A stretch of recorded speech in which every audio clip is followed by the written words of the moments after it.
করে তখন আত্মীয় স্বজন বন্ধু বান্ধব পাড়া প্রতিবেশীরা মুখে সন্নু পাউডার মেখে রং বেরঙের পোশাক পরে সেজে গুজে এক এক করে বিয়ে বাড়িতে প্রবেশ করে।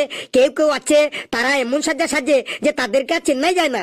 তারা বিয়ে বাড়িতে ঢুকেই প্রথমেই দেখে নেবে ফুচকার স্টলটা আর পকোড়ার স্টলটা কোথায় আছে। বিয়ে বাড়িতে ফুচকার স্টলে এত ভিড় থাকে যেটা কোনো মেলাতেও দেখা যায় না। কেউ কেউ আছে ফুচকার দোকানে এমন ভাবে হামলে পড়ে যে বাবার জন্মেও কখনো ফুচকা খায়নি।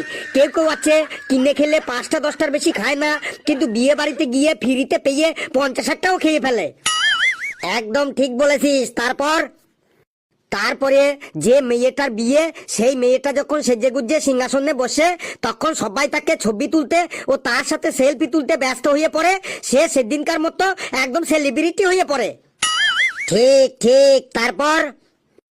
তারপরে ওই মেয়েটাকে যখন ওদের বাড়ির ভাড়া করা ক্যামেরাম্যান নান্না পোজে ছবি তুলতে থাকে তখনই কেউ এসে খবর দেয় বর ও বরযাত্রীর গাড়ি চলে এসেছে। আর সাথেই মাইকের গান চেঞ্জ করে সানাইয়ের মিউজিক লাগিয়ে দেয়। আর সাথেই বিয়ে বাড়ির গেটে ভিড় জমে যায় বর দেখার জন্য। তারপর নতুন বরকে দই মিষ্টি খাইয়ে বরণ করা হয়। দই মিষ্টি খেয়ে নতুন বর যখনই বিয়ে বাড়িতে ঢুকবে ঠিক তখনই একদল মেয়ে এসে বরের কাছে টাকা চাইবে। ওটাকে চলন আটকানো বলে। কোনো বিয়ে বাড়িতে ওই চলন আটকানো নিয়ে এমন দর কষাকষি চললে শেষে ছোট্টখাটো যুদ্ধ লেগে যায়। ঠিকই বলেছিস একদম। তারপরে চলন দিয়ে বর যখন বিয়ে বাড়িতে প্রবেশ করে আর বরের পেছনে বরযাত্রীরাও প্রবেশ করে। কিছু বরযাত্রী আছে যারা বিয়ে বাড়িতে ঢুকে টিফিনের প্যাকেটটা হাতে নিয়েই দল বেঁধে বিয়ে বাড়ির পাশের কোনো ঝোপে জারে ঢুকে পড়ে। তারা যেও টিফিনের প্যাকেট নিয়ে ঝোপে জারে ঢুকে কি করে কে জানে। তারপরে শুরু হয় খাওয়ার প্যান্ডেলে খেতে বসার জন্য সিট রাখারাখির পাল্লা।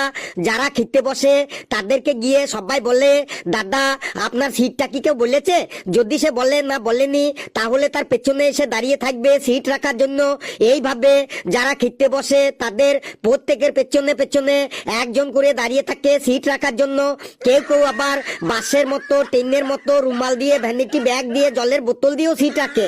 অনেক বিয়ে বাড়িতে তো খাবার প্যান্ডেলে সিট নিয়ে মারামারিও লেগে যায়। কেউ আবার সিট রাখতে গিয়ে ধস্তাধস্তি করতে গিয়ে আবার হালকা আহত হয়ে যায়।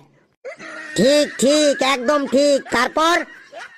তারপরে যখন সবাই খেতে বসে তখন সবার সামনে একবার করে ভিডিও ক্যামেরা চলে আসে। যখন কারো সামনে ভিডিও ক্যামেরা আসে তখন কেউ লজ্জা পায়, আবার কেউ নানা অঙ্গভঙ্গিও করে। তারপর খেয়ে দিয়ে হাত ধোয়ার পর যখন সবাই বাড়ি যায় তখনই শুরু হয় সমালোচনা। কিসের সমালোচনা? ব্যাপার